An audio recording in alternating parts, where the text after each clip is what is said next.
It's the Full Force News Burst Extra, brought to you by GeneralsJoesReborn.com, with me, Christopher McLeod AKA Diagnostic 80. With a number of new name-only reveals emerging over the past few weeks, it's time to deep dive on a classic Joe legend, so let's talk Classified Alpine.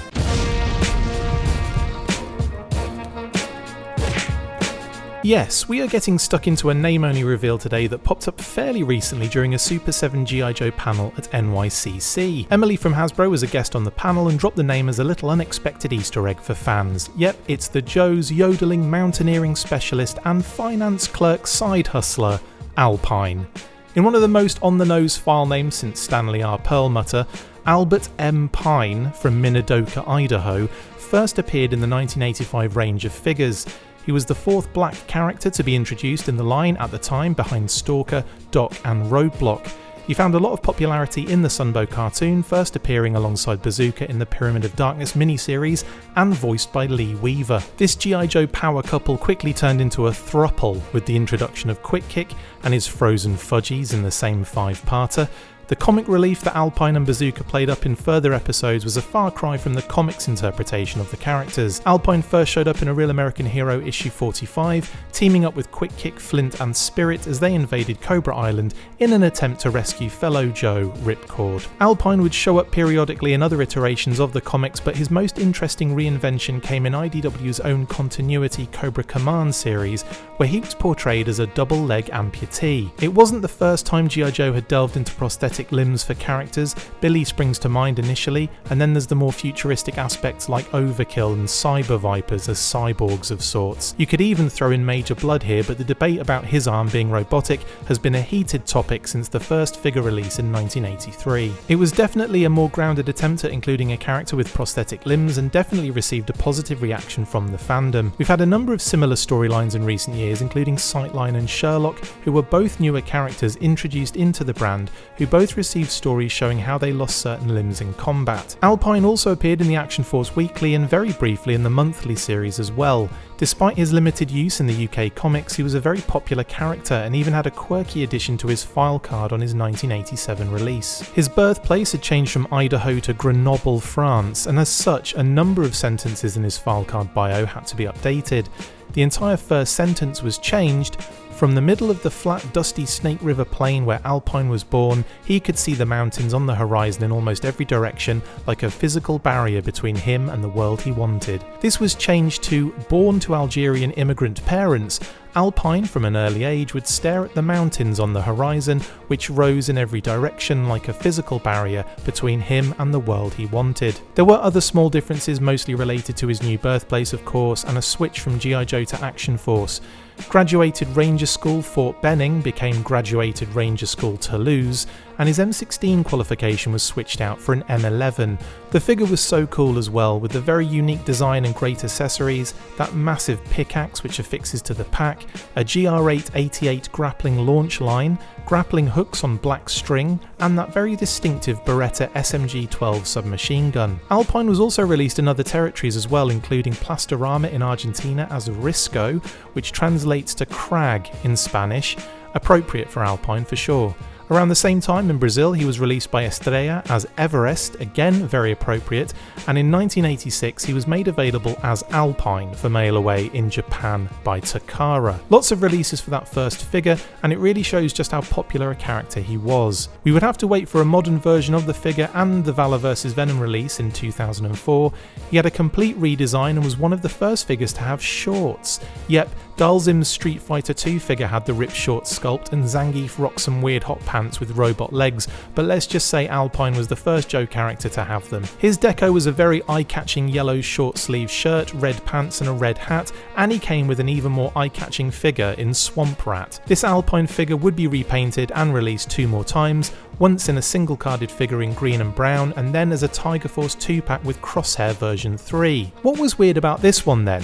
Oh, only the fact that they changed his ethnicity. In what would seem like they noticed their error, a darker skin tone version was also made available shortly after. Skin tone aside, the deco was uncharacteristically subdued for a Tiger Force figure.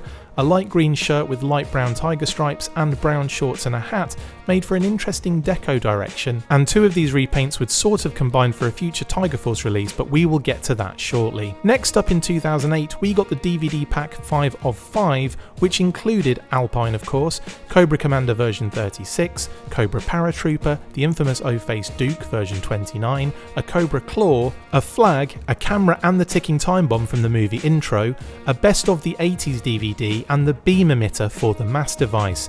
It was quite a difficult set to get hold of at the time, which led to a re-release in 2015 in multiple 3-packs for the 50th anniversary, which is funny because most people wanted the set as is with the mass device piece and DVD. Alpine came with the Cobra Shock Trooper and the Rock Viper and was given a similar loadout to his original figure, just with a Sunbow rifle instead of his submachine gun. In 2015, the G.I. Joe Collectors Club released a modern 4-inch version of the Valor vs Venom version 2 figure in the short sleeves and shorts, with that green and red deco in the FSS Volume 3. He came with a sculpted spool of rope secondary, removable goggles, his classic backpack in green, a rifle, a submachine gun, and this time his massive pickaxe and a grappling hook roped together. This opened the door in the same year for the Tiger Force convention set, and instead of doing a similar deco with tiger stripes like the version 4 figure, they decided to use the much more appropriate yellow and red version 2 deco and add the black tiger stripes on the yellow shirt. This move was inspired and managed to homage all 3 or 4 previous versions if we count White Alpine. To be specific, this version came in the exclusive Helicopter Crew 3-pack with Frostbite version 13 and Sky Striker version 2. So, now we get to his classified figure.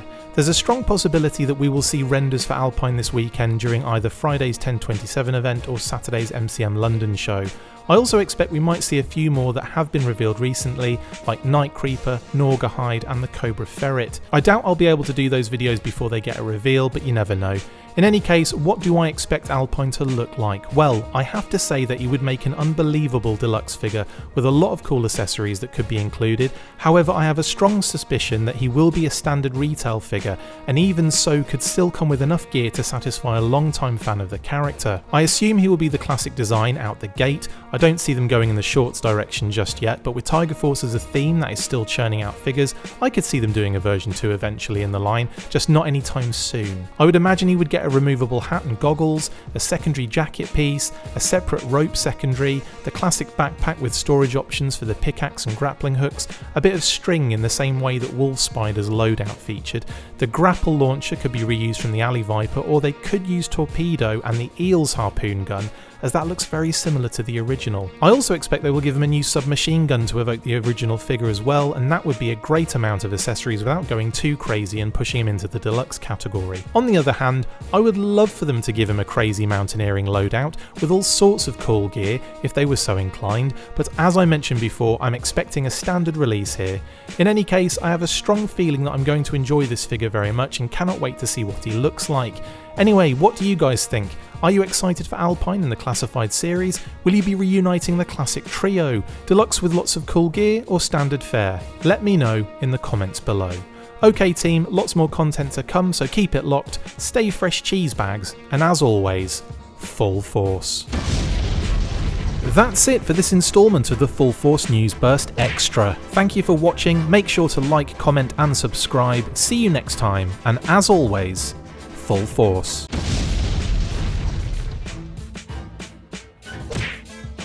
Make sure you get involved with the discussion by liking, sharing and commenting on these videos, and as always you can keep up with the show after listening by following on Twitter @TheFullForce, liking the Facebook page facebook.com/TheFullForce, and if you would like to contact the show you can message us on either of those platforms with feedback and questions. We also have a Patreon page, so if you want to show your support for the show, see your name up in lights on these videos, or enjoy exclusive bonus content, then check out patreon.com/TheFullForce podcast, or click on the link on any of the posts this podcast appears in. Full Force!